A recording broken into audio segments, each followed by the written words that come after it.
David Fletch Productions.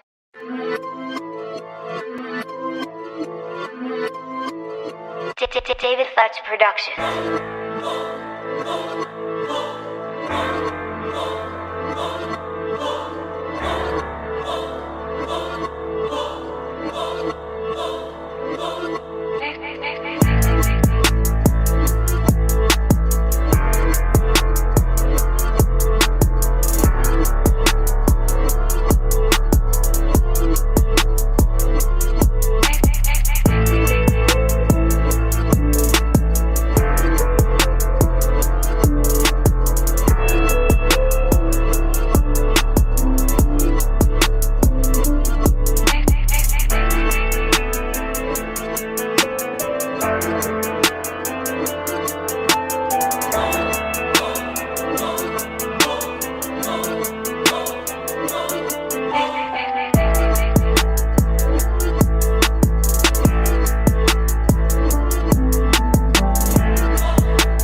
David Fletch Productions.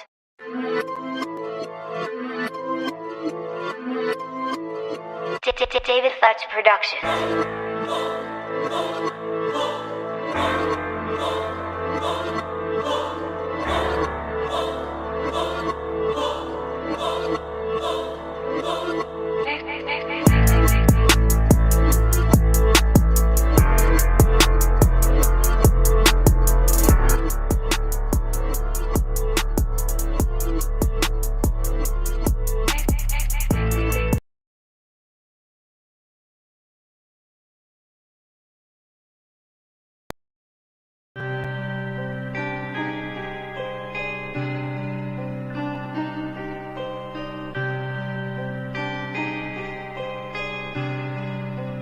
David Fletch Productions.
David Fletch Productions.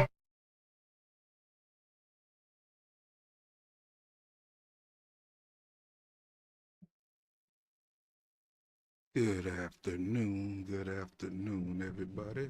Welcome to Real Mad TV, where you always get the mad reaction, but sometimes I come in peace. Today, boy, I don't know what the hell to think, boy. This crap here, boy, it's like, boy, we hitting somebody's pockets up. I mean, with this the U.S. aid, the defunding of certain government things and shit, man, money is starting to just fall out of places, man. We didn't know where it was going. You know what I'm saying? And today, I mean, it looked like we jumping on the NIH, which is a good organization to jump on because they're the ones responsible for the that ninja virus. You know what I'm saying? But this one here, man, they telling us about the lab rats. Hold on, let me read this title correctly. Transgender lab rats and poisoned puppies. Did you know that your tax money was going for those kind of things to be experiments in laboratories and stuff? Well, if you didn't, well, they about to tell us all about it. I didn't catch too much of this. I caught like the middle part, and the middle part was real interesting, so I just cut it off and saved it for now. So, and I do have another one lined up for a little bit later. It might be right after this because I thought this one was a lot. I thought this one was going to be a lot longer than what it was. So I might can get through both of them in the next couple of hours here. But we ain't even gonna hold this up. We're gonna jump right on into it, and this is tax money funding animal cruelty. So let's see what they was doing with our tax money.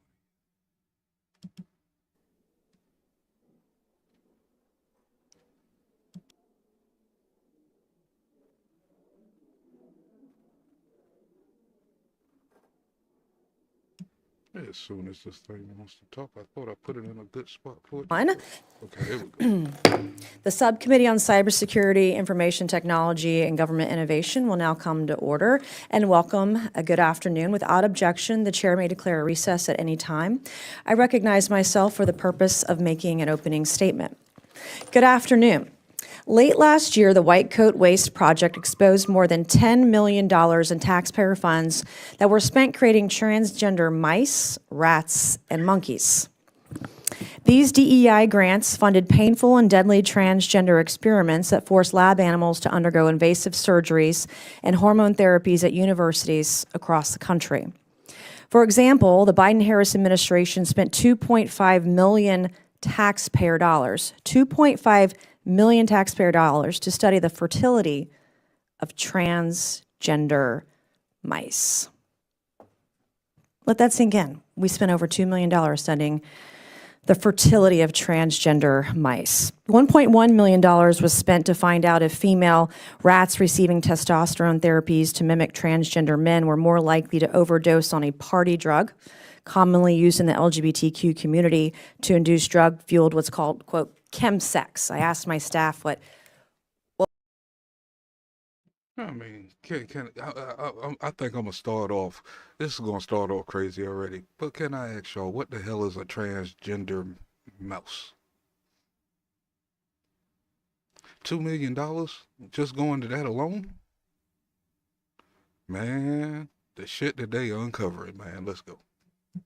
what was chemsex and the chemical, and I guess it's something called GHB, which is a date rape drug, and also a drug that's used recreationally. So we spent over $1 million to find out if female rats receiving testosterone therapy were more likely to overdose on a date rape drug. Like, that's what your taxpayer dollars were being spent on.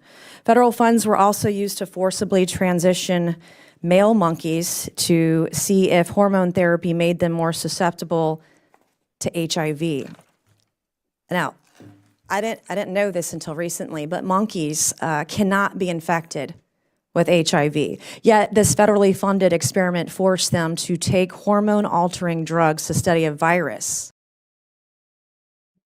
So, if the monkey cannot catch HIV, where the fuck that lie come from saying the shit came from monkeys? The shit our community say, man, with no damn facts.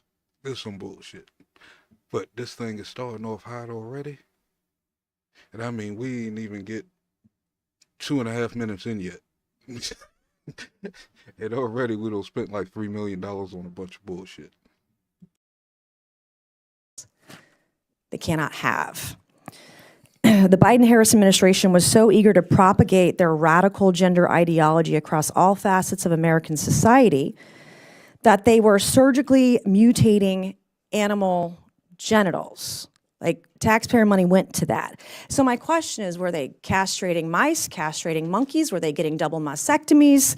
The language that they used in many of these experiments were, quote, gender-affirming care, which I learned about 3 years ago what that meant. I thought that was maybe just some hormones or something something like that, but apparently gender-affirming care is actually surgical mutilation of genitals. And apparently it's not just humans they're doing it to, we were doing it with taxpayer dollars to animals.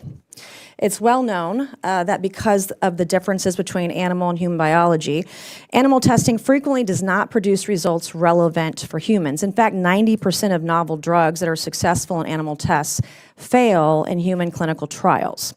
Today's scientific questions are so complex that we have well surpassed a time where it is useful or appropriate to rely on inhumane animal experiments to answer them. Recently developed technological tools can more accurately model human biology and identify solutions that are more useful for human patients. But it is often the federal bureaucracy that prevents these new technologies from being used. Instead of adequately investing in these innovative alternatives, the federal government has continued to funnel taxpayer dollars towards cruel animal experiments. Today, most of the 27 NIH institutes and centers conduct or support animal testing, as does the Food and Drug Administration, the U.S. Department of Agriculture, the Department of Veterans Affairs, the Department of Defense, and countless other agencies. We have some beagle puppies here with us today. Beagle puppies have gone through some of the worst medical experiments. I mean, drugging them with cocaine, having insects eat at them and their bodies so much until they die, drugging them until they die. These are God's creatures and they're beautiful, and you can see them sitting in the front row today. So we thank the folks who are here and brought these beautiful beagle puppies here today. In fact, the U.S. government spends in excess of $20 billion a year conducting experiments on animals.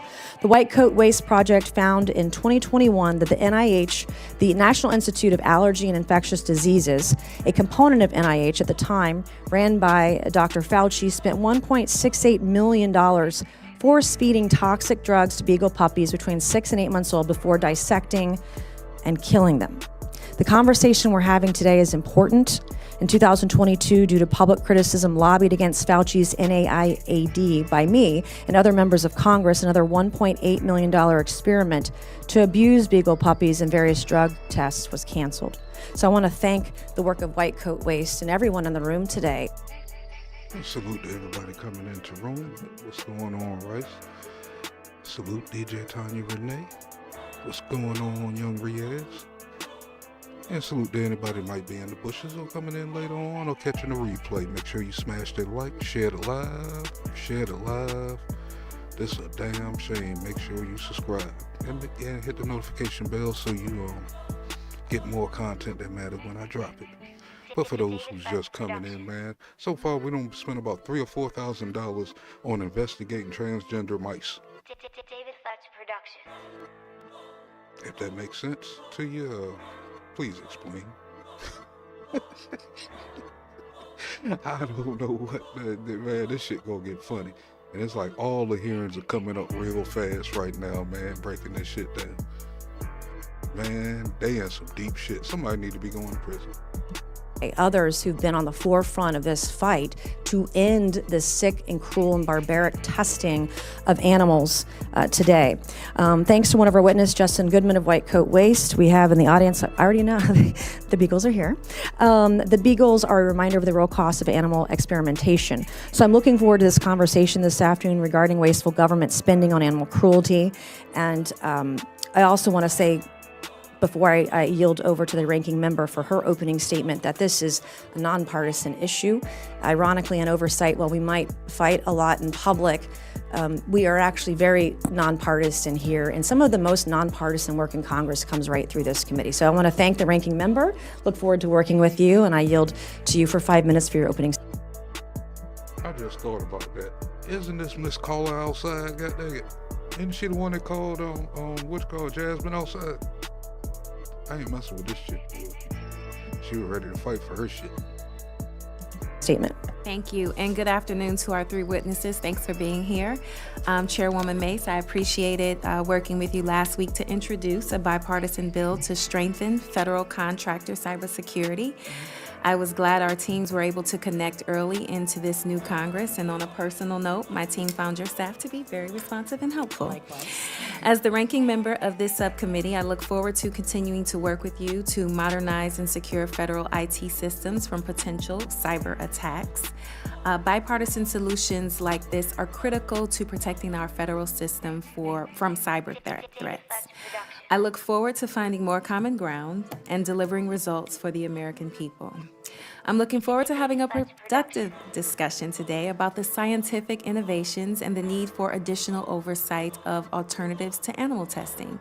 Each year, millions of animals, including dogs, cats, and monkeys, are used worldwide for research, and I think it's safe to assume that everyone here in this room would like to see that number reduced. We are living in a moment where there have been extraordinary advancements in medical research, utilizing groundbreaking technology like artificial intelligence, 3D bioprinting, and robotics that allows us to reduce our reliance on animal testing.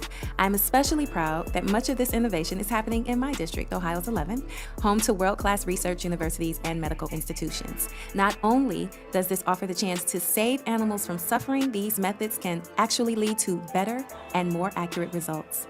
From a scientific perspective, one of the main issues with animal testing is that these trials often fail to produce results relevant to humans. In fact, 90% of new drugs that are shown to work in animal models fail in human trials. Dr. Locke, one of the witnesses here today, is going to explain this phenomenon, and he said it, and I'll quote, that animal biology is just too different from human biology.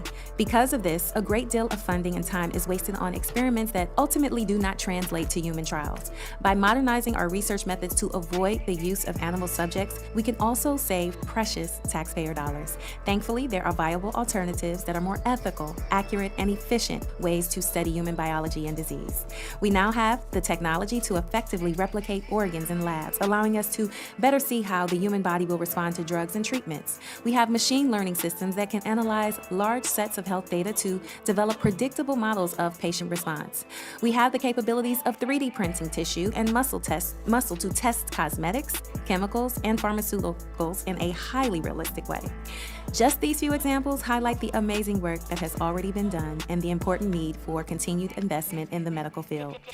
At the time, we must institute strong oversight of the animal testing that is still occurring to ensure that our federal dollars are being used ethically and transparently, and that harm to animals is minimized.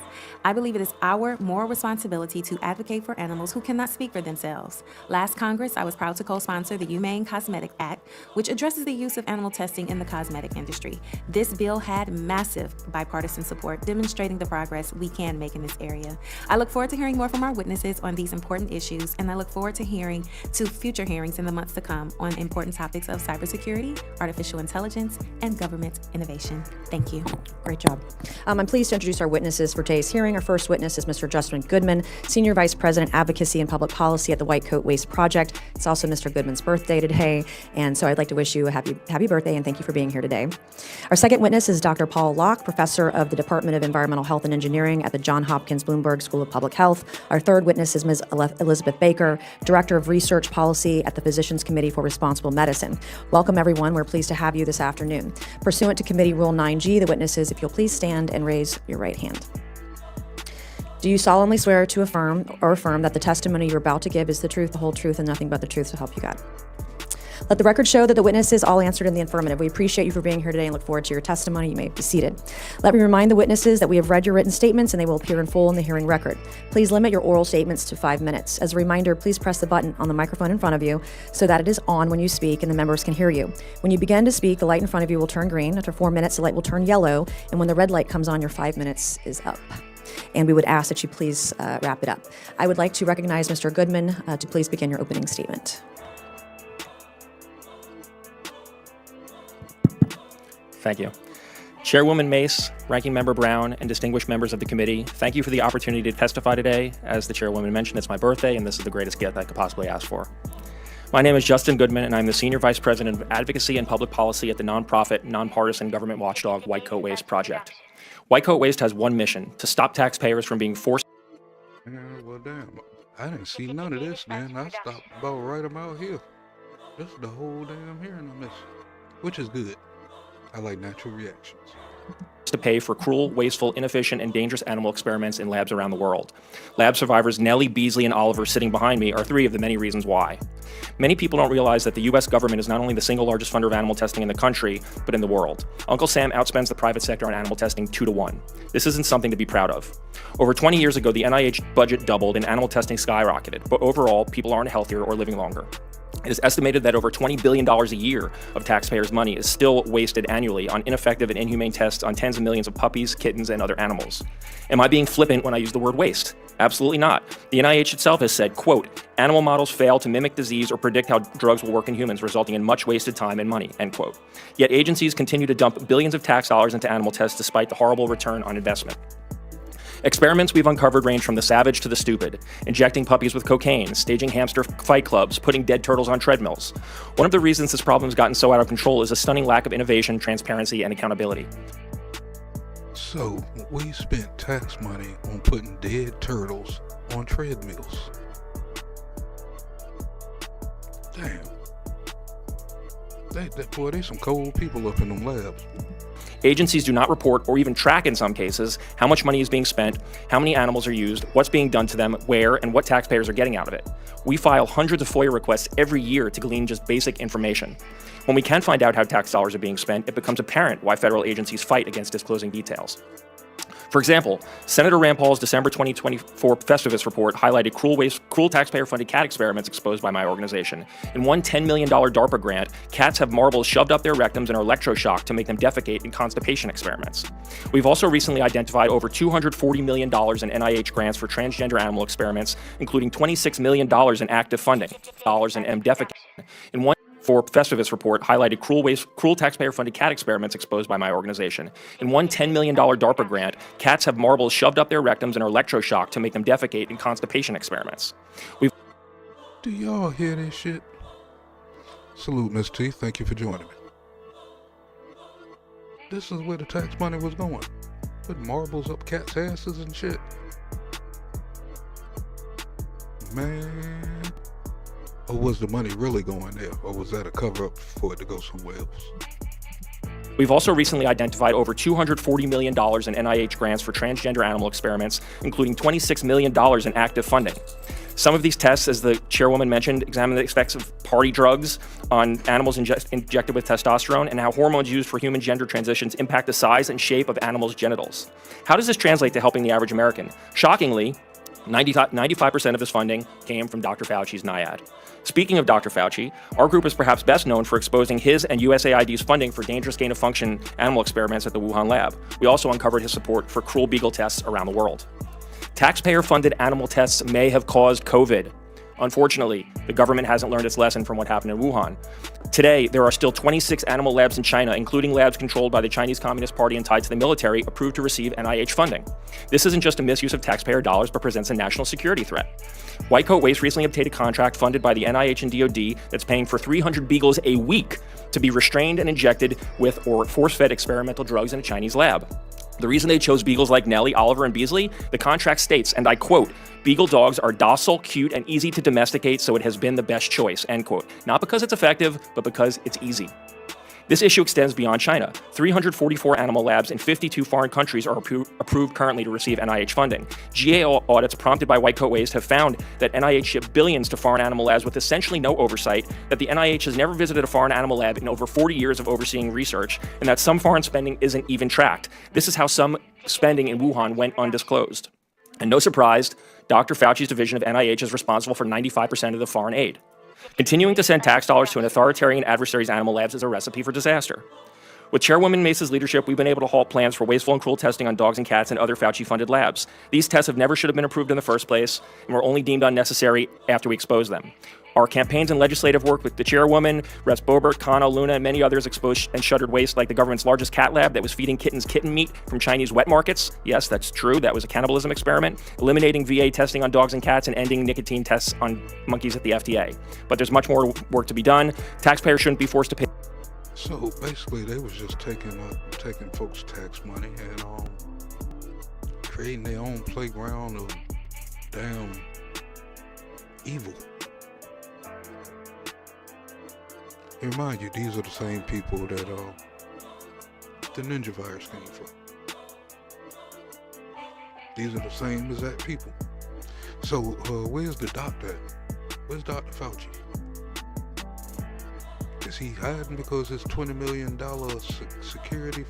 security team disappeared? That was part of this defunding too. $20 million a year for security. One little frail guy that got everybody sick. Pay billions of dollars every year for outdated, cruel, and potentially dangerous animal experiments, especially when most people oppose them. We're excited to work with you, DOJ, the administration, and others to continue cutting wasteful spending on animal experiments. Thank you for the opportunity to testify today on my birthday. I look forward to your questions. Thank you. I recognize Dr. Locke to please begin your opening statement. Chairwoman Mace, Ranking Member Brown, and members of the committee and subcommittee, thank you for inviting me to offer comments at today's hearing. My name is Paul Locke. I'm a professor in the Department of Environmental Health and Engineering at the Johns Hopkins Bloomberg School of Public Health. I'm an attorney and an environmental health scientist, and a substantial portion of my work has concentrated on the uses of non-animal methodologies in research and regulatory decision-making, with an emphasis on the promise that these methods have for both reducing animal use and improving evidence-based decision-making. I want to state for the record that the opinions here that I offer are my own, and they do not necessarily reflect the views or positions of the Johns Hopkins University or the Johns Hopkins Health System. Today, I want to cover three major points. First, the scientific questions facing us increasingly call into question our reliance on animal models and demand that we move forward with more human-centric science. Second, federal agencies must play a leadership role in this transition to these new human-centric models. And third, the development and deployment of these models represent innovation and places where U.S. businesses and scientists are and must continue to be at the cutting edge. Let's start with a discussion about scientific methods and needs. The complex scientific challenges that we now face require that we move away from traditional animal models and embrace new technologies that do not involve animals but instead incorporate human biology. These technologies include small engineered systems such as organs on a chip and microphysiological systems, or three-dimensional groups of cells such as organoids that mimic many of the important functions of human organs. I would also include AI in this group. Now, while there's considerable enthusiasm around the promise of these new methodologies, unless federal agencies and departments support their development and recognize their promise, they will never be able to reach their full potential. We're not going to be able to replace animals in biomedical research with the meager investments that federal agencies are now making. EPA, FDA, and NIH all have important roles to play in unlocking the potential that these technologies have for designing better drugs, protecting the environment, and improving health. Based on our research, there are currently major gaps in the frameworks needed to support new methodologies, and it's imperative that the federal government step forward. The federal approach has been passive and reactive. What we need is for our federal agencies and departments to lead efforts to development, implement, and use these methods. And my written testimony goes into greater information about what federal agencies can be doing, and I hope we'll have some questions on that as well. Finally, the U.S. must continue to lead the way in these technologies so that we are setting the global standards in these fields rather than following other nations. Regulatory agencies worldwide look to us for leadership, and if the U.S. leads in alternatives methods development and validation, our standards will shape international regulations, assist in the creation of U.S. high-tech jobs, and strengthen our national economic growth. So to summarize, scientific advancements have created multiple opportunities for us to develop and deploy more human-centric techniques in toxicology and biomedical research and transition away from animals in biomedical research. Championing these non-animal models is a win-win situation because we can reduce the number of animals used as well as produce data that is more relevant to human health. Federal agencies and departments must play a central role, and they have already begun to do so. However, to realize the full potential that this transition holds, our agencies and departments must do more, including dedicating additional resources and leading in efforts to validate these innovative new technologies. We cannot be world leaders given the meager resources that are now available. These markets are expanding rapidly, and several American companies are well positioned for success in this market space once the regulatory environment and framework is open for them. In closing, I urge the subcommittee to work with federal agencies to further develop the criteria for validation and acceptance of these new technologies within each department and in a coordinated way across multiple agencies, as well as dedicate additional resources to them. Doing so will allow us to reduce the number of animals in research, better inform decision-making, and advance American entrepreneurial science. Thank you very much. Thank you, Dr. Locke. I now recognize Ms. Baker to please begin your opening statement. Chair Mace and Ranking Member Brown and members of the subcommittee, thank you so much for the opportunity to testify today. My name It looks like the opening statements is going to be longer than the whole hearing. What the hell? Hurry your ass up, Miss Baker. is Elizabeth Baker at the Physicians Committee for Responsible Medicine. I work with a team of scientists, physicians, lawyers, and other professionals to move medical research, product testing, and advanced medical training away from using animals. I appreciate the subcommittee's attention to this critical subject. Ending federally funded animal experiments is long overdue. For generations, tax dollars have paid scientists to conduct acts that would shock the conscience of most Americans. Dogs, cats, monkeys, rabbits, pigs, and other animals are used in experiments that are painful, stressful, and often lethal for the animals that are subjected to them. Increasingly, it is recognized across research and testing sectors that animals are not good surrogates for humans. Over 85% of Americans that were recently polled agreed that animal-based research should be phased out. Both Congress and the administration must take action to ensure that government funding and requests for animal experiments. So didn't I mention this on the last one that we did? How they use white mice and black mice for experiments? So if there's no, you know what I'm saying, if there's no connection between us and the animals, why are we taking medicines that they used on these white mice and black mice, brown mice, as a, as far as a quality test for medicines that a lot of our people are consuming every day? Why are we accepting this? Should be the question. Because no matter what you take, they was in these laboratories testing it out on. We already knew the white mice, black mice, but what else have they been testing on and trying to equate that to you? Experiments are stopped, and that instead a portion of that funding is reinvested into more effective human-based approaches. Our first recommendation is to end federal support for wasteful and ineffective animal research. Animal research does not translate to humans because there are insurmountable species differences in our anatomy, physiology, lifespan, disease characteristics, and more. It's known that for new drugs, 9 out of 10 are going to fail in humans after they appeared successful in animals. And paying for those failures is partially why drugs can take so long, over a decade, to develop and cost so much to develop, over $1 billion. Worse, relying on animal data. Yeah, that's a good question. You know what I'm saying? Because we already been an experiment, man. We've been an experiment since this country started. This whole country is an experiment. You know what I'm saying? It turned bigger than an experiment, and they can't control it now, as you see. You know what I'm saying? We the mighty force around this motherfucker. Once again. But I'm not sure what they would change it out for, but using mice for a prescription drug, you know what I'm saying, that you have to take every day to help you out. How are you getting a good diagnosis? Or how is this helping to fix you if your only examples are coming off of mice? A white mouse, and a melanated mouse. And no telling how many other animals they was doing this with. They could have had a white cat and a black cat.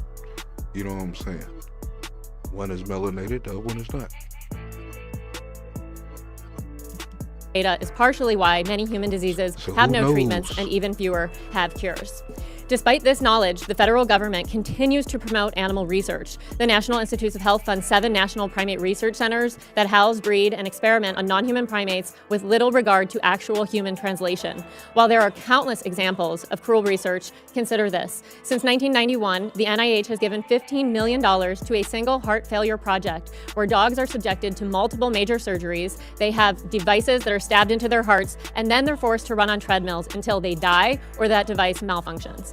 Despite 34 years of this work and hundreds of dead dogs, there's been no benefit to patients. Agencies across the federal government continue to fund animal experiments even when the objective is human-based approaches, like animal experiments for human nutrition. Regulatory agencies continue to require animal testing. Congress and the administration can end these wasteful experiments by cutting egregious research, ensuring that research is not funded if these objectives can be studied without using animals, and ending the federal animal testing requirements in regulation and policy. Our second recommendation is to reinvest some of these savings from animal research and testing toward evaluation, acceptance, and use of innovative and more effective human-based approaches. Methods like organs on chips, reconstructed human tissues, sophisticated computer models have existed for some time, but they're only supported at a fraction of the funding that goes to the animal experiments. Some federal efforts have already begun accelerating innovative human-based methods. The NIH has a national center, NICEDM, that works to evaluate and advance non-animal approaches across federal agencies through a congressionally mandated committee, ICFAM. With more investment and an expanded purview, NICEDM can accelerate this work and even address the reproducibility crisis in research. A center at the NIH NCATS is already working to bridge the gap between medical research and product development by prioritizing innovative human-based approaches. Recently, the NIH adopted important recommendations on non-animal approaches and launched the complementary program to speed development and use of these methods. Each of these are great examples of steps in the right direction, but the current resource investments just pale in comparison to the stronghold that animal experiments have held for decades. Greater support. So I got the same question. What are you going to replace with that?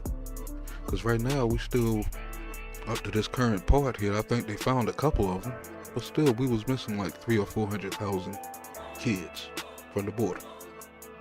So what did they replace these animals with? For these efforts will more quickly advance better science that leads to improved outcomes for people while avoiding animal use. There has been so much recent attention on getting Americans healthier. If we truly want to make America healthy again, we have to make science human again. Thank you so much for this opportunity to testify, and I look forward to answering your questions. Thank you all for being here today. I will now recognize myself for 5 minutes of questioning. Mr. Goodman, in your written statement, you state the White Coat Waste Project identified at least $10 million in NIH grants for transgender animal experiments. You state that 95% of the funding came from Dr. Fauci's NIAID. Why is the federal government spending taxpayer? They absolutely discovered nothing. That's the issue. They spending $15 million on all these experiments on animals, testing drugs and stuff to help us, but they didn't discover nothing because you're looking at two different species. A waste of money. That's what we discovered, a waste of money. Dollars to create transgender animals. Great question. Your microphone. Thank you. It's a great question. I mean, I wonder why they're making cats constipated also. It's a question that rings around in my head at night when I'm going to bed, why we're funding these things. A lot of the programs that are funded do latch on to some type of social trend, and then animal experimenters use it as a money grab. Oh, Miss T, let me tell you, that's how this meeting started off. They testing transgender mice for some reason. How do they know that they transgender mice? Hell if I know. I mean, did they put a dress on one, man? Did they put implants on the mouse's ass? Man, these scientists, man, and Dr. Fauci is the head of this shit. The same doctor that was on TV about the ninja virus. The same doctor. Man, he need to be locked up. All this tax money going to waste. Playing around with stuff. Stealing things from bats and shit, man. Trying to make it contagious to humans, and man, the dude is a mess. As an excuse to get NIH tax funds from some, in this case, DEI grants were used to fund a lot of this stuff. So people who abuse animals find some kind of excuse to bring in new money, and they'll switch their research program over to something that's trendy to bring tax dollars into their university. I mean, that's part of the big problem here is that colleges and universities are taking 25 to 40% off the top of every single one of these grants for indirect costs that go into a slush fund that has nothing to do with research. So they're willing to let experimenters do whatever they want to animals to keep the money flowing in. Some people might describe that as money laundering. All right, are sex change experiments that forcibly transition mice, rats, and monkeys necessary for science? Absolutely not. Why do these experiments at all, if they aren't producing useful human relevant research, why again, you think it's a money issue? Follow the money. Animal testing is big business. As you know, I've been long vocal about animal experiments and federal-funded animal testing, and worked with you to prevent Fauci's plan to waste almost $2 million in taxpayer dollars to maim and murder beagle puppies, for example. Why was Dr. Fauci so insistent on poisoning these puppies, even though, as you state in your written statement, the FDA does not mandate that human drugs be studied on dogs? So much of the problem with all of this is institutional inertia. It's that people just continue doing the same thing because that's what they've done before. There was a report that came out the National Academy of Sciences put out a few years ago about the VA's testing on dogs that Congressman Khanna actually helped us get the NAS to conduct. And they found that most of the VA's testing on dogs was unnecessary. And not only that it was unnecessary, but one of the reasons why is that there's a circular reasoning that they use to defend it. When they propose a new project, they say, well, we used dogs previously, so we're just going to use dogs again. And there's no one to break that cycle. There's not enough oversight to say, hey, maybe we don't need to do this anymore. Maybe there's a better way to do it. It's like, you know, if you only have a hammer, everything looks like a nail, and that's kind of the problem. Right. And what would have happened to these beagle puppies if if your organization hadn't rescued them? In the case of those experiments, those dogs were going to be force-fed and injected with massive doses of experimental drugs to poison them to see at what point they got sick or died.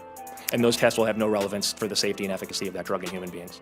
Thank you. Dr. Locke, I have a few questions for you. Can the scientific challenges we face today be solved by relying on animal testing? So basically, they just killing animals for no damn reason. In the name of science. Trust the science, is what they say. No, not all of them. Can you briefly describe how new technologies can allow us to transition away from animal testing without hindering scientific research? Certainly. I also want to point out that in my written testimony, I do try to lay out a roadmap for how that could happen. But basically what we need to do is we need to spend a lot more resources supporting these non-animal technologies, such as organs on a chip and organoids, so we can use those to study many of the phenomena that we're now studying in animals. Shut the fuck up. I don't like your ass. That's an ugly ass tie. What the fuck you mean? Organs and tissues on a chip. We trying to stay away from that shit too. So I don't like you. I got my eye on you. And why is your collar wrinkled?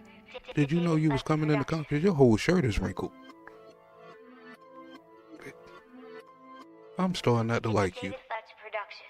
I'm just saying. I said that 3 times in one sentence. There's something up with you. Okay, thank you. And Ms. Baker, what are your thoughts today, reading your testimony, for the opportunity to testify that it's long overdue? Where do we go from here?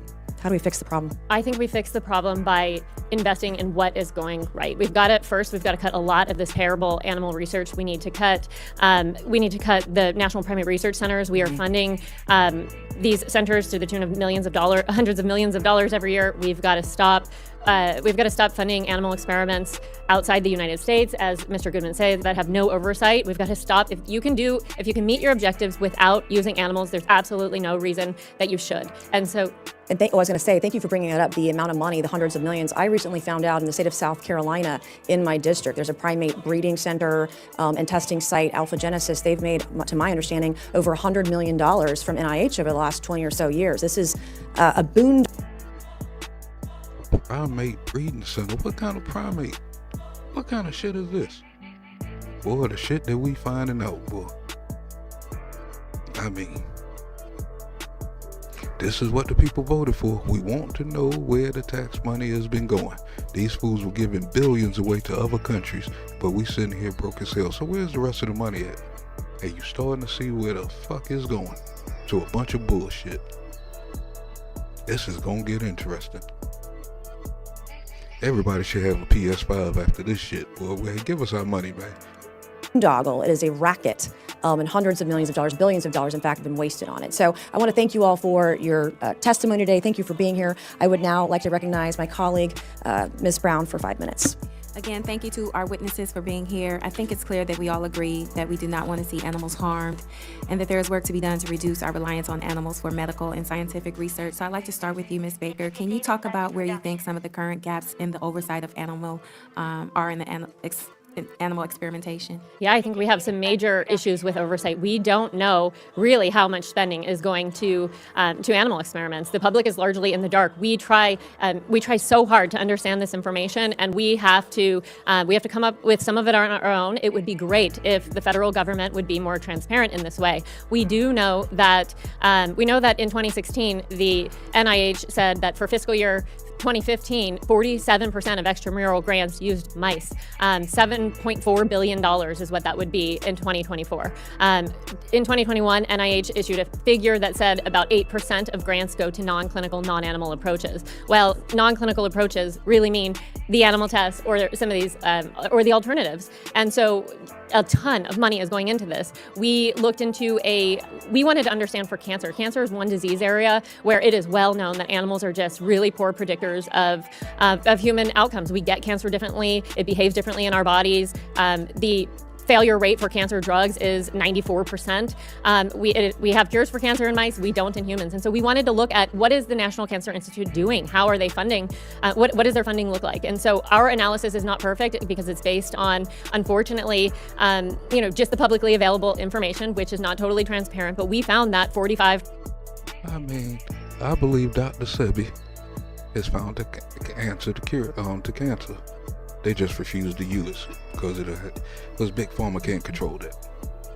% of their grants seem to be animal related. And so the NIH can really, I think, help by ensuring that there's transparency around this. There's also an oversight issue when it I'm going to reclaim, because I'd like to get to Dr. Locke too, but thank you. Dr. Locke, you talked in your testimony about several different technologies that you've worked with that are direct alternatives to animal testing. Can you speak to the success of these technologies and what Congress can do to be more supportive of the efforts to expand other innovative technologies in this space? Yes, thank you for your question. I think there are at least two things that Congress can do. The first thing Congress can do is to really get a handle, as my colleagues have said, on how much money we're spending on these technologies. The transparency issue is severe. So since this is a committee on accountability, I would say the first thing we need to do is we need to count. We don't have that information. You don't have that information. The second thing that needs to be done is that these technologies need to be what I would call validated. And by that I mean they need to be shown that they're relevant and reliable for a particular purpose. One of my frustrations now is that the federal agencies are not doing that. They seem to be very reactive, and they seem to want folks who are in the field to bring the data to them. And then they're going to make the decision, well, we accept this data or don't accept this data. That's a really bad situation to be in. These folks who are developing the methods are entrepreneurs, they're innovators. They have to know what kind of target they're shooting at. The third thing I would say is that we really do need to get a handle on the animal research we're doing. Again, that's an area of transparency. And we need to develop metrics so we can figure out what part of that research is actually working and what part is not working. And then, as my colleagues have suggested, I think we should be sunsetting the stuff that's not working and reinvesting that in these new methodologies. Thank you very much, Dr. Locke. And as we move to decrease our reliance on animal experimentation, it's important to acknowledge that unfortunately there are still companies and organizations that still utilize animal testing. So what can be done to move these places toward alternative models like the ones you have mentioned? Thank you for that question. I think there's several things that can be done. The first thing we can do, and I have some bias here as an academic, is we can train our students in these new methods. We have to move away from animal tests, and animal research is always the gold standard. The second thing we can do is we can energize the whole federal grant system to make it much more. Man, why do they got that dog sitting right behind them looking traumatized? That shit funny as hell. Friendly, so that folks who want to use these alternatives can actually go out and get research money to study them. All right, thank you. And with that, Madam Chair, I yield back. Okay, thank you. I will now yield to Ms. Bobert for 5 minutes. Thank you, Madam Chair, and I appreciate your advocacy on this and protecting so many animals against this, as we've heard, savage research that has been taking place not only in the United States, but all throughout the world. And I want to thank our witnesses today for your boldness to come out, because it seems like anytime we expose millions and billions even of dollars that are spent towards ridiculous research programs or just organizations themselves, we are lashed out at, we're called crazy and conspiracists. And I want to thank you so much for taking a bold step. I want to thank you for the White Coat Waste Project, because this is not only saving precious beagles' lives, but really exposing to the American taxpayer where their money is going. And I think we all want to be good stewards of our tax money. We are responsible for those tax dollars here in Congress, and it's our responsibility to be stewards and overseers of that. So I'm grateful for DOJ to come in alongside of us to help expose some of this and kind of get those wheels turning. But just for the folks back home real quick, before I get into my questions, I want to just highlight A million seconds is 11 and a half days. A billion seconds is 31 years and 7 months. It's like this is a huge difference. When we're talking about billions of dollars going towards the cruelty of animals, it is much larger than what it sounds because it's been so watered down to hear that Congress is spending millions or billions or even trillions of dollars. God forbid if we find out what comes after a trillion, we'll start spending that too. But Mr. Goodman, since 1998, how much do you believe that the federal government has spent on animal cruelty testing? Thank you for the question. That's, as we've been discussing, it's tough because there's not a lot of transparency about actually how much tax dollars are being spent. I would say we're probably looking at $1 trillion in spending by NIH since '98, and if about 47% of that is used for experiments on animals, $500 billion could have potentially been spent on animal testing since 1998. That is an extreme number. Thank you for that. And Mr. Goodman, how much money do you think that NIAID wasted on unethical and useless and abusive testing? I would imagine it's about the same because none of this has been very useful or effective. Yeah, so Dr. Fauci ran NIAID from 1984 to 2022, and when he left at the end of 2022, it had a $6.5 billion budget. Again, we don't know what percentage of that was for animal testing, but probably higher than the average across NIH. And I just want to make a note here that Dr. Fauci, and I don't have any issue with him outside of his abuse of animals, he was not just a paper pusher. He was personally involved in animal experimentation, experimenting on monkeys. Man, if he was personally involved, then he's personally involved in all that shit. Get his punk ass up in here. That motherfucker got the whole world sick. Twice. Because I believe he's responsible for HIV and AIDS, too. Notice how all of it attacks the same area. Get his ass up in here. That's who we want, man. Let's make it happen. Monkeys, giving them HIV-like viruses until the day he left NIH. He was a lead investigator on grants that were funded by taxpayers to do that. And he started his career by infecting chimpanzees with HIV and promising we were going to have an AIDS vaccine back in the 80s, which we never got because, as you mentioned, they don't get HIV, they don't get AIDS, they don't get sick. So there's been an enormous amount of waste and abuse, and his legacy, unfortunately, he's gone from government, but his legacy at NIAID lives on. Yes, fortunately, he has gone from government, but... So black folks, AIDS did not come from monkeys because monkeys can't get sick with AIDS. Damn. That shit been in our damn community forever and shit motherfuckers saying that's dumbass shit came from monkeys. They said the ninja virus came from from a damn wet market. Well, we see that was wrong too, But that doesn't prevent us from holding him accountable for not only the wasteful spending, but the cruel tests that have taken place over the years. So maybe you answered my next question. How many of these treatments have found cures in humans that come from this cruel kind of testing? Virtually none. We've heard the statistics today, and any that have come, it's out of pure dumb luck, and they're the exception, not the rule, because animal experiments are a dead end. It's pure chance if something good comes out of it.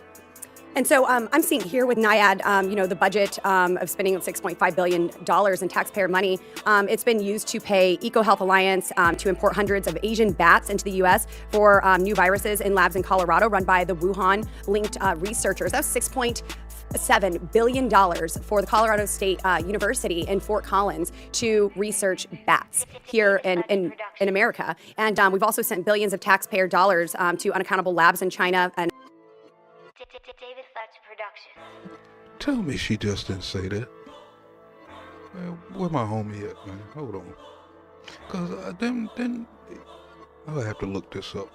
But I swear, in Obama's administration, that they got rid of that same testing in North Carolina and sent it overseas. So you mean to tell me they sent it overseas and it came back to Colorado? And they were paying them $6 billion? That's some bullshit right here. They playing this shit right up on our damn nose. Chance if something good comes out of it. And so I'm seeing here with NIAID, the budget of spending $6.5 billion in taxpayer money. It's been used to pay EcoHealth Alliance to import hundreds of Asian bats into the U.S. for new viruses in labs in Colorado run by the Wuhan-linked researchers. That's Yeah, I think that's basically the same thing that they got out of North Carolina because it was too dangerous to work on in the country. Wow. Boy, this government, boy, they getting busted up right and left, boy, for the last 3-4 weeks here. $7 billion for the Colorado State University in Fort Collins to research bats here in in America. And we've also sent billions of taxpayer dollars to unaccountable labs in China and other foreign countries implant aborted baby parts into lab animals. Have you heard of that sort of research?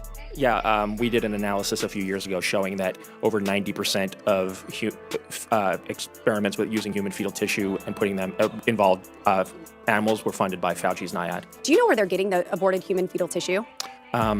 A lot of it is happening at colleges and universities that have affiliated hospitals that perform that procedure. Ooh, nah, aborted. You know,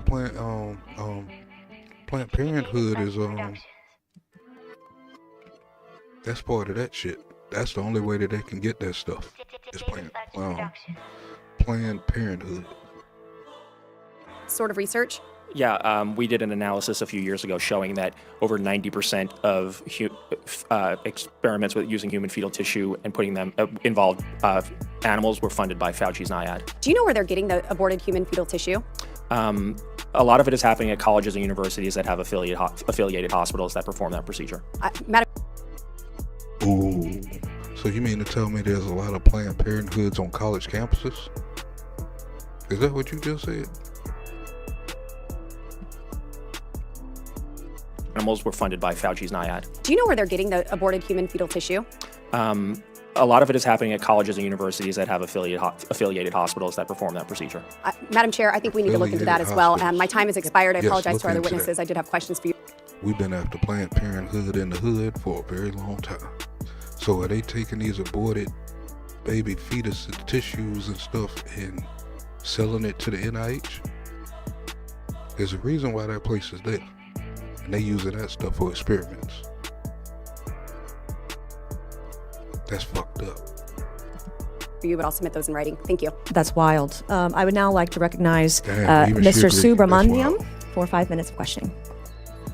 Thank you. I'm glad we're having this hearing today. I actually had a chance to talk to an animal care program manager at a research facility, and he said something really interesting. He said the day we no longer need animals for research is the day we've succeeded as an industry. So I think what you're finding is that even the people who are employed to run these programs are starting to realize that we'd like to see a path to where we no longer need animals. And so I think that's really interesting. One of the things I would like to know, though, is how far away are we until the technologies can completely replace animals and we can still be on the cutting edge of science? You know, I'm an animal lover, I'm a vegan even. I very much support getting rid of animals in all testing, but I want to make sure that we also, do the cutting edge research that we need to do. I'd ask all three, really, Ms. Baker, Dr. Locke, Mr. Goodman, if you could address how far away are we? And I also would love to know what kind of investment do we need? Does it have to be from the public sector? Is there, private sector, companies going after this, getting venture funding for it, for instance? I'd love to know, what we can do, what the path looks like. Thank you for the question. There are so many incredible technologies that we have today that we should be using to be on the cutting edge. So, using animals is not cutting edge. Using animals is something that has been done for so long. The innovative approaches they don't use animals. They are human biology based because we need to understand human outcomes. If we want to talk about innovation, if you look to just take a look at any other industry. Look at the phone industry. What was a phone in the 1950s versus what it is today? What was a car back then versus what it is today? What is science doing back then? What was science doing back then versus what is happening today? A lot of the regulatory tests that are done are the same exact tests that have been done since the 1950s. So if we're talking about really being on the cutting edge, we absolutely have to be embracing and supporting and investing in these approaches. It's not just our federal government. There are many companies that exist today that have already developed these approaches. I think they will do much better once we do things like remove requirements for testing products on animals, because there still is so much favoritism in science for using the animal-based approaches, because people think that you have to do it if you want to get an NIH grant, you have to do it if you want to get through the FDA. And so once those things really start to change, I think we'll see a lot more investment in the government and outside. And Dr. Locke, the same question. Yes, thank you for the question. The good news is that at least in one area, cosmetics testing, we are pretty much out of the animal testing business. If you look at other areas, for example, testing of environmental chemicals, drugs, and discovery, we're not there yet. How long is it going to take? I always like to say it's not a matter of if, but it's a matter of when. But no one's ever asked me to put a time on that, and I'm afraid I can't do that. I know what steps we need to take to get there, which are to really start to fund these technologies, to make sure that these technologies are valid, to get the federal government to really be very, very much of a leader in these. I do believe that we have an incredibly entrepreneurial private sector that is well positioned to be leaders in these in the world market. You're seeing all sorts of continuous funding of these from venture capitalists. You're seeing all sorts of use of these technologies in medical settings. There's a lot of personalized medicine that is being used. So the future is very bright. I think it's just really a matter of getting us on the right pathway to do that. It's not going to be something, unfortunately, I think it's going to happen in 5 years or 10 years, but it could happen in 20, 30, 40, maybe not even within my lifetime. But to be honest with you, I don't really care as long as we get on that pathway. I'm Mr. Goodman. I think I'm a little more optimistic. I mean, we could stop animal testing today. It's useless, it's misleading us, it's causing us to waste billions of dollars every year, decades of time and energy, and very smart people. These are some of the smartest people in the world. You cut off their funding for animal testing, they're going to figure out something else to do. The private sector is going to innovate. Stop forcing companies to test on animals. Stop doling out billions of dollars to animal experimenters who have no incentive to innovate and actually solve problems, because that's what keeps the grants coming. They'll figure out another way to do it, and we're going to get solutions that way. The EPA is a great example. I know my time's up, but the EPA set a timeline in 2019. The Trump administration said by 2035 we're going to phase out all animal testing, which was great. It was lauded by Republicans, Democrats, everyone across the spectrum thought it was a great idea. Within months of that, within months of the Biden administration taking over, they killed that plan to phase the timeline to phase out animal testing at the EPA because environmental groups pushed them to do it, saying that it was an environmental justice issue, that we needed to do more animal testing, not less, which is ridiculous. So I think that if you take the politics out of it, if we're concerned with science and we're concerned about being good stewards of taxpayer dollars in the public's interest, we can end animal testing tomorrow. We're going to be fine, and we're actually going to be better off. Thank you. Thank you. I would now like to recognize Mr. Crane for 5 minutes. Thank you, Ms. Chairwoman, for holding this hearing today. Thank you guys for showing up. It was just yesterday in an oversight hearing that I asked Chairman Comer if we could get some therapy dogs up here because of some of the meltdowns that were going on. I had no idea I'd walk into this hearing today and see 3 beautiful beagle puppies, and I've noticed that my mood's already improved, so thank you guys for bringing them there. I think we should make it mandatory. We also talked about in the Oversight Committee hearing yesterday some of the ridiculous programs and initiatives that need to be cut from our bloated government. And it seems like a lot of these studies are just another example of our senseless, out-of-control spending by bureaucrats who never really get held accountable. I want to start with you, Mr. Goodman. You said you have estimated over $20 billion in taxpayer money wasted on ineffective animal research. Is that correct, sir? Yes. Wow. Did that man just say $20 billion on wasted animal research? Man, they've been fucking up some cash. Mr. Goodman, did you also say that it was your estimation that $241 million was spent for transgender animal testing? Yes, and that's, I would say, is the floor. Hey, time out. Tell me he just didn't say that. Did he say transgender animal testing? Again, because it was brought up earlier. Now we back to it. How in the hell you know that these animals are transgender? $1 million was spent for transgender animal testing? Yes, and that's, I would say, is the floor, not the ceiling, because the information on federal databases is pretty incomplete. So you think we're going to find out that it was much more money than that for yes, transgender animal testing? Yes. Whoa, buddy. Can you describe what exactly the American people's taxpayer dollars were spent on regarding transgender animal testing? Yeah, in a lot of these cases, they're involve mice, rats, monkeys who are being surgically mutilated and subjected to hormone therapies to mimic female to male or male to female gender transitions, gender-affirming hormone therapies, and then looking at the biological, psychological, and physiological effects of the gender transitions, looking at the effects of taking vaccines after you've transitioned these animals from male to female or female to male, looking at the size of their genitals changing after you've put them on estrogen or testosterone therapies to transition them. And in the case that the example the chairwoman gave, there was a $1.1 million grant to give female lab rats testosterone to mimic transgender male humans and then overdose them with this party drug to see if animals who were female animals taking testosterone were more likely to overdose on the sex party drug than animals who were not taking testosterone. Who in the hell thought of that test? These motherfuckers are sick. So, you mean to tell me, hold on. Did Tom know that Jerry was transgender? I'm just saying. How the hell you know if a mouse is transgender? Mr. Goodman, are many of these taxpayer-funded animal studies shared with the public, or is there a significant oversight of this research? You essentially needed a degree in information technology to navigate the federal spending databases to find any of this stuff. So what you found is we're not being very transparent with what we're spending these funds on? Not at all, and it's by design. Did you say that Dr. Fauci, in your estimation, had funded close to 95% of these animal research projects? Yeah, in our analysis, Dr. Fauci funded about 95% of the transgender animal experiments. Okay, I found in some research that the EPA under President Trump is planning to reduce the agency's animal testing by 30% by 2025 and completely by 2035. Mr. Goodman, can you explain why that's a win for the American taxpayer? Absolutely. Animal testing is incredibly time-intensive, inaccurate, and expensive, and it's not very good at predicting the human health effects or environmental effects of chemicals and pesticides. And right now, what we are doing to test human effects is poisoning lab animals, forcing them to breathe wildfire smoke simulated in a laboratory by burning different types of foliage and pumping it into animals' cages, making them obese to simulate what it would be like for obese people to be exposed to wildfire smoke, shooting off handguns and rifles and forcing animals to breathe the emissions and gun control experiments, and the list goes on. And that's what's happening currently at the EPA after the Biden administration overturned the Trump plan to phase out.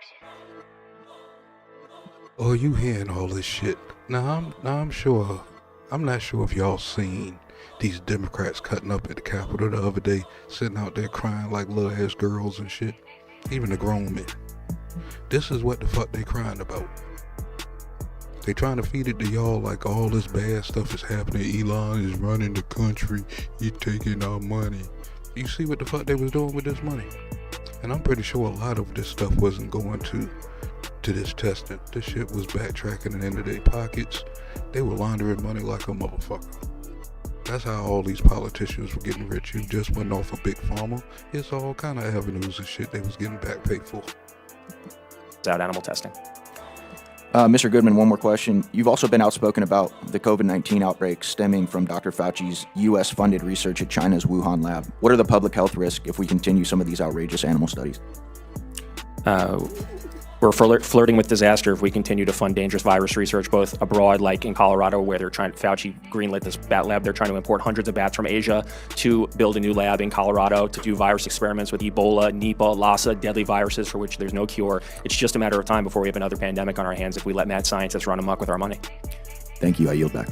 All right, I will now yield 5 minutes to Mr. Burleson. Thank you, Madam Chair. Thank you for this hearing. I have to admit, whenever I saw the subject line of this, I was surprised that this was a thing. I'm shocked. I think the American people should be even more shocked to find and disgusted to find out what's happening with their dollars.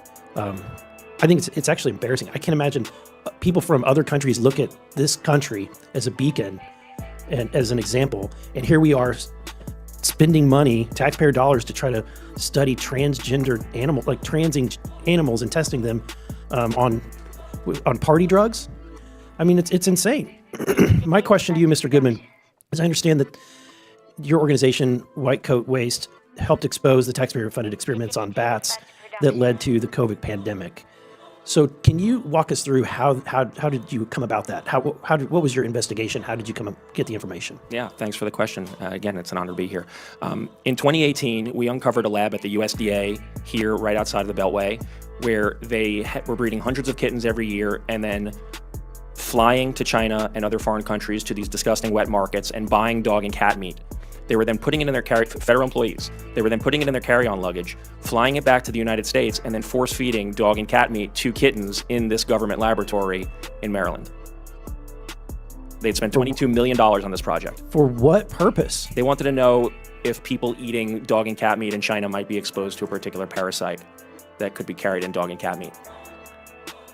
Wow. So that was when we first got a sense that taxpayer dollars... That was the first clue. Yeah. And you continue to follow that. Unfortunately, the Trump administration shut that project down. They adopted out the... I'm not sure what to say about that right there.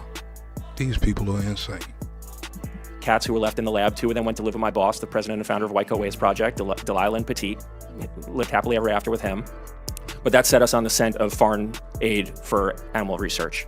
In late 2019, we discovered a list on the NIH website of all the labs in China receiving taxpayer dollars. And in January of 2020, There's like still 26? Yeah. Or how many were there at that? There were more than 30 at the time, and there were actually labs in Russia receiving taxpayer money at the time. In January of 2020, we met with the White House to flag for them that these labs in China, including the Wuhan lab, were receiving taxpayer funding. And then in April 2020, we finally went public, working with Congressman Matt Gaetz and Joni Ernst. We went public, exposing the grant that Fauci sent to the Wuhan lab through EcoHealth Alliance to fund the gain-of-function experiments. And then since then, we've been working to defund EcoHealth, defund the Wuhan lab, and cut funding for all animal laboratories in adversarial nations as a matter of animal welfare, government waste, and national security. What kind of sick and twisted individual comes up with a plan to have an experiment where you're going to, feed animal, like turn these animals into cannibals and see what the outcome is? Where does that come from? Like, what was the thought process? How did the PhD student who's doing the research, how did they make that pitch to get that grant? If it tells you anything about the government's thinking, the person responsible for this experiment is in the USDA's Hall of Fame. The name? Dr. Doobie. Dr. Doobie, wow. Let me ask this question. I just have Oh, Dr. Doobie, they coming looking for you. I'm just saying. You trying to turn animals into cannibalists? If I'm saying that word right. Man, these are some sick people out here. a little bit more time left. Given the fact that we have got quantum computing, we have now AI, isn't there opportunities where we can, if they truly are trying to do research and determine something, couldn't they run some of these, a lot of this research through, advanced technology using quantum computers, data centers? Absolutely, and there's studies that have come out of Johns Hopkins and elsewhere showing that things like screening drugs and chemicals for human safety are actually much more accurate and efficient using computer modeling and AI than testing on lab maps. On a completely different species. Correct. Right? With completely different DNA. It would make sense. Thank you. I appreciate what you do. Thank you for exposing all of this. It's shameful that we're still sending money to these, but we will do everything. I will do everything we can to try to stop this. Thank you so much. All right, thank you, Mr. Burleson. With agreement from the ranking member, the chair and ranking member will each get an additional 5 minutes to ask questions. So I'm going to yield to the ranking member first. Thank you very much, Madam Chair. So I want to circle back to you, Ms. Baker, with regards to potential legislative solutions that Congress can do to support and increase oversight of animal experimentation. Yeah, thank you for this question. One of the things that was mentioned is the numbers of animals. It is unbelievable that in 2025 in the United States, we still don't know how many animals are used in research. The estimate is, up to 100 million, but we need to know that number. And one of the reasons we don't know that number is that a lot of the animals that are used in research are not even recognized as animals under the law.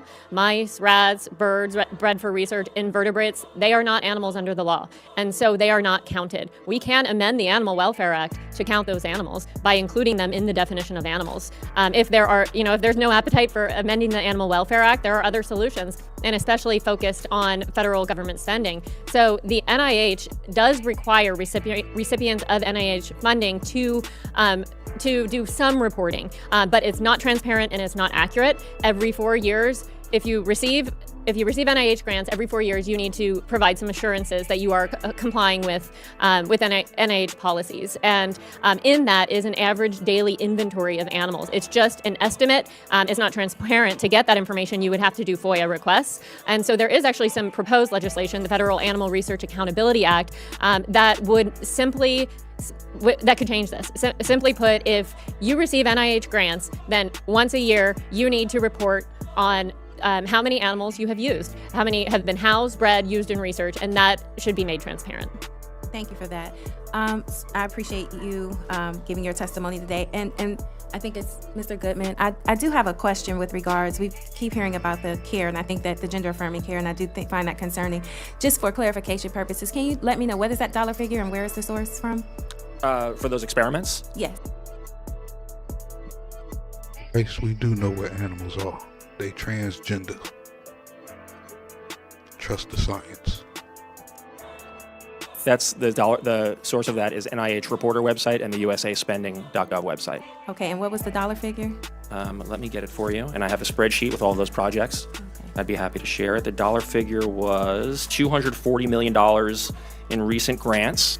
$26 million of those are active grants. Okay, and the $241 million is for? So that's grants that are available in the NIH reporter database that I think we used, and again, I have this actual search saved. If you use search terms transgender and animal models, those were the hits that came up.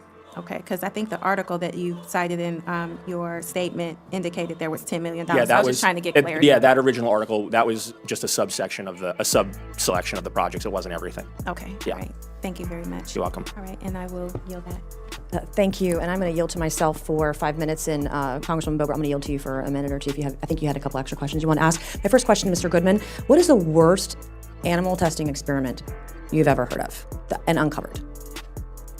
There's some really bad ones out there. What is the absolute worst one you've ever heard of and uncovered? The kitten cannibalism was pretty horrendous. Breeding kittens just to force them to eat cat meat and then killing them even though they were perfectly healthy after they collected their feces out of a litter box. I mean, that's literally what was happening. They were doing that to thousands and thousands of kittens. The DOJ, until recently, was stabbing, shooting, and blowing up live animals for training exercises. We were able to cut that and defund that.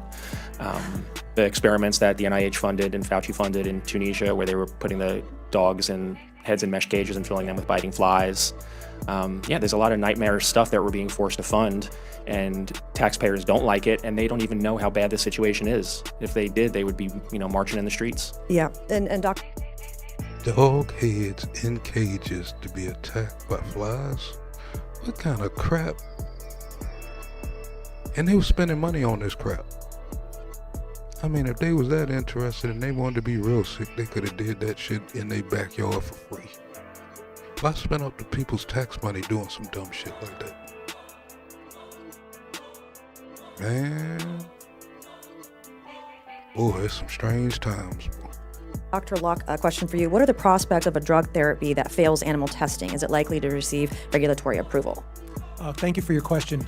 I'm not an expert on the drug development process, but the way you've described things, I think if the drug would not make it through the tests that are required, it would not be able to be in the market. If I could just add, though, that Congress has really looked closely at this issue about developing drugs and has passed a law, the FDA Modernization Act, that removed the requirements for testing drugs.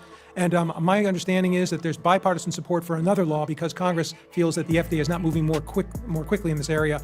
That is the FDA Modernization Act 3.0 that would force the agency to really pay a lot more attention to using alternatives. Okay, and then Ms. Baker, before I hand it over to Ms. Boebert, I love your idea of revisiting the Animal Welfare Act. I'd be open to working with you in finding that language and doing a bill that would insert that language to define what an animal is. I think it's very important. I'm all about small parts, big difference. Of course, I would like to eradicate animal testing altogether, but that seems like an easy win that we could work on together in a nonpartisan manner. So I would love to talk to you about that, and I will yield the last 2.5 minutes to Ms. Boebert. Thank you, Madam Chair. I think the NIH probably should change their acronym to FOD, Faces of Death. This very much sounds like a show that my mother would not let me watch as a child. And, just hearing how egregious this is, there's many more things that I have listed here. Of course, we've heard of the beagles who were in the mesh cages. I don't know if their vocal cords were paralyzed or if they were removed, but they were prevented from barking, correct? Yeah, there was a project that Dr. Fauci funded. Actually, we worked with Chairwoman Mace to expose that they were doing drug testing where they were poisoning puppies with massive doses of drugs, and the laboratory cut there was actually a line item in the contract for a cordectomy. Wow. To cut the vocal cords so the dogs would not bark in the lab. Wow. And yes, they are talking about the same doctor everybody was listening to through the pandemic. He is responsible for all of this shit. No wonder I didn't do what he said. And so we've heard that. We've heard of electroshock therapy, even to the point where cats had their spinal cords exposed, their back sliced open, and that electroshock therapy was given to test for erectile dysfunction and cognitive issues and so many other things. And so I ended my last round of questioning talking about the implantation of aborted fetal tissues. And you said that universities partner with clinics who are performing these abortions. Now, how does that process work and who funds that? Are the mothers of these aborted babies giving permission? Do they know it's taking place? Is there taxpayer funding in the crosshairs of that other than the actual testing itself? That's outside of my wheelhouse. Okay, that again, Madam Chair, I think this is something we should look into. I would love to see just what permissions are granted and given for that. I know that we have some regulatory framework within the Department of Health and Human Services and the Public Health Service Act, and regulations include prohibitions on buying or selling the tissue of valuable consideration, but also but they allow for compensation for costs associated with the tissue handling. And so I would love to look into that. So not only can we prevent the cruelty in the animals like these beautiful beagles we see here today, but also even our children who are being harmed in this process as well, for whatever reason it may be. But Madam Chair, I would love to continue to work with you on this and hold Dr. Fauci, the NIH, NIAID, and everyone else accountable for this wasteful spending, and I yield. Thank you. I'd now like to yield 5 minutes to Mr. McGuire.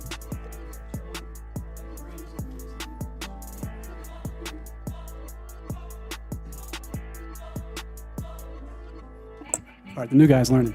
All right, thank you, Chairwoman. You're doing great. Thank you for bringing this egregious and evil issue to my attention. I don't think anyone in my district or our country would approve. I want to thank you for our witnesses for coming in. As a veteran, as a Navy SEAL, we use dogs, and they save many lives. We call them furry missiles. And my wife and I have a great Pyrenees, and our dog is part of the family. And I was not aware of what you've brought to our attention. And after listening to what the Chairwoman talked about this being a bipartisan issue, it should be.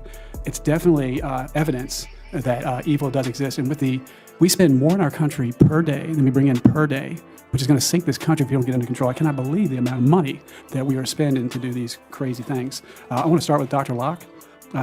Approximately how many drugs are on the market today rely on safety and efficacy data from multiple animal models before being allowed to move to human clinical trials? Thank you for your question. I don't have a good figure for you other than to say that, as you correctly stated, the law requires safety and efficacy, and before the FDA Modernization Act was passed, and probably even after it was passed, most of those drugs almost certainly had to go through some sort of animal testing. But I can't put a number on it, I'm sorry. No worries. I strongly advocate for the welfare of animals. Dr. Locke, would you agree that eliminating animal testing entirely from the research and development of drugs and vaccine could significantly hinder our ability to assess safety and efficacy, potentially delaying life-saving treatments? At the present time, we would need to transition away from animals. Yes, I do agree with that statement. That's what I think. All right, Dr. Locke, given your knowledge in alternative testing models, can you briefly list and describe different examples of technological alternatives? Yes, thank you for your question. One of the ones I mentioned in my testimony are these things called organs on a chip, which are just like what they sound like. They're small engineered devices, and they mimic the organs that we have in our body. Man, here you go again. Didn't I tell you to shut the fuck up before about these goddamn chips? We don't give a fuck about no chips. We are human beings. Well, I can't say it. Not the human being part, but the chip thing, I just don't trust it at this moment. We trying to get control of everything else. Don't be trying to put this shit up on the damn table. Body. So there's a lung on a chip, there's a heart on a chip, there's a liver on a chip, and those don't have exactly the same functions that our organs do, but they have enough so that you can make good decisions based on the biology that you learn from those. In many cases, you can actually put human cells in there. You're putting human cells in there to study chemicals. And you can also begin to link these together to get a whole body on a chip. Another area where we've had a lot of advances in developing these things called organoids. So organoids are groups of cells from, let's say, a brain or a liver or a heart, and you put them in a dish and they actually organize themselves into something that looks like a human organ, but it's not exactly the same. But again, it has enough function so you can study it and you can expose it to. Is that what the Pentagon created last year? Didn't they get a patent on that last year? He ain't slick. But see, if y'all don't know, y'all just don't know. You know what I'm saying? They'll pull some shit, this shit'll sound good. But no, they've already been on the shit like this. And now he's trying to get this to push through now that everything else is being uncovered. I don't trust this guy. He has an ugly ass tie and a wrinkled ass collar. Chemicals, and you can expose it to other things so that you might know what it is going to impact it. The important thing to remember about these two is that in terms of cost effectiveness, you can put these in a well plate and you can do many, many studies at the same time. Unlike with animals where you have a very, very slow through. Man, that dude's tie look like grandma's tablecloth at the cookout in the summer. throughput. These you have either a medium or a high throughput. So those are two examples that I'm most familiar with. Our other witnesses have mentioned AI, computational models. That's another very, very powerful one. But we have all these unbelievable techniques now where we can actually use these for personalized medicine. So I think everyone here has a medical school in their district or a university in their district that does this. But for example, if I was suffering from a disease and there were two options for treatment for that disease, and one was, let's say, a chemical and the other was a radiation treatment, you could actually take cells from my body and you could regress those cells to stem cells and make them work as cells. I apologize, I'm running out of time. I have another question. I wish I had a list of the egregious things that my colleague Lauren Boebert listed. I couldn't believe how. I just want to cut him off, boy. He ain't got shit to say. Not this guy talking, but the other guy. The one with the wrinkled collar and the wrinkled shirt and the ugly ass tablecloth shirt tie. Man, he just need to stop. He up to something. For any of them, but I heard them mention kitten cannibalism, which is unbelievable. Is that true? And if so, where did it happen? When did it happen? What did they think they were going to achieve? I don't have any information on that question. I'm sorry. Does any of the witnesses? Yeah, my organization exposed that in 2018. The USDA's Agricultural Research Service, ARS, in Beltsville had a lab where they were breeding hundreds of kittens every year and doing feeding experiments with them, including going to wet markets in China and Brazil and other places, buying dog and cat meat, bringing it back to the United States and force feeding that meat to kittens for studies looking at the prevalence of toxoplasmosis in dog and cat meat in wet markets abroad. Proof that evil does exist. Thank you, Chairwoman, for bringing this to our attention, and hopefully we can stop this evil. Thank you. Thank you, Mr. McGuire. I would now like to yield to the Ranking Member Brown for any brief closing remarks she may have. Just want to thank the witnesses for being here and look forward to doing some good work on this subcommittee. And I want to thank the Ranking Member, and I look forward to working with you. And in fact, we were just talking offline here. I was saying I want to get on her bill about cosmetics and animal testing. So all good things today. Today's conversation builds upon the work that I and many of us on Oversight and throughout Congress have been working on for years to end animal testing. There are many of us up here, and we're not working fast enough. We're trying as hard as we can, so we appreciate the witnesses being here today. Last Congress, I introduced the Preventing Animal Abuse and Waste Act to prohibit the NIH from conducting or funding research that causes significant pain or distress to cats or dogs. As an animal lover, I've been disturbed to learn about these barbaric and unnecessary experiments to create transgender mice, rats, and monkeys. I, like most humans, have a deep adoration and love for all of God's creatures, including our animals. And one of my earliest memories as a child was being in Hampton, South Carolina. I was like 4 years old, and my grandmother had just made some great biscuits and breakfast, and she gave me this bright pink album, and it was just full of pictures of animals from the newspaper from Hampton. And ever since then, I've just loved them so much. And I grew up with 7 pets. We had 3 dogs, 3 cats, and a parrot named Julio. And so it's just important for the work that we're doing that all of God's creatures, all animals, are treated with respect and dignity and love, and that they're not murdered and maimed and killed on these horrific experiments. So this Congress, I will continue to fight to end all animal testing, including by introducing legislation that prohibits use of federal funds for these cruel animal sex change experiments. Thank you again to our panelists. The issue of taxpayer-funded animal cruelty deserves our time and attention. I'm thankful for your expert testimony today. And with that, without objection, all members will have 5 legislative days within which to submit materials and to submit additional written questions for the witnesses, which will then be forwarded to the witnesses for their response, and we are now adjourned. So there you have it, man. We learned a lot today. There's transgender mices and shit running around and shit. They're making cats constipated with your tax money. They caging up dog heads and have flies attack them. And a lot of these experiments that they're using, they testing out medicines for us. As the polls say, 33% say they not shocked. I'm with those people. I'm with that 33%. I'm not shocked, but I'm glad that this information is finally hitting the surface here, so folks don't call us conspiracy theorists. We've been knew this shit was going on. You know what I'm saying? And when you do have ideas like this or something that might come on and somebody call it a conspiracy theorist, just always think those people use that for an excuse because they don't want to think. I'm just saying. So hopefully I can get back with y'all here real quick here. Give me about an hour and a half or so. I know I said it for 11 o'clock, but this next hearing everybody should be interested in is defrauding the unemployment agency. So if you know people out there that's getting fake unemployment, they might want to tune into this because they're coming for y'all too. You know, I have no problem with people getting unemployment, but if you're doing it the wrong way, you just as guilty as these people we busting up right now in the government. Because that is taxpayers' money. So with all that being said, I will see y'all back here in a few hours. Sooner than you think. I said it for 11, but I might come back sooner.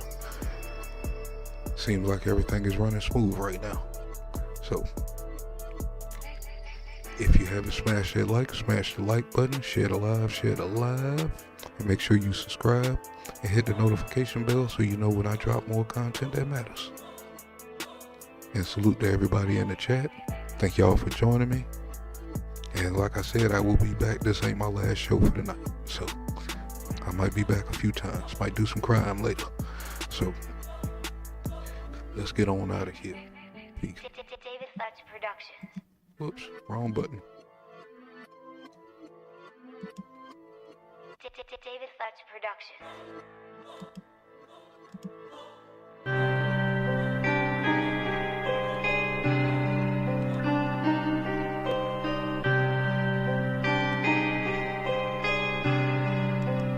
David Fletch Productions.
David Fletch Productions.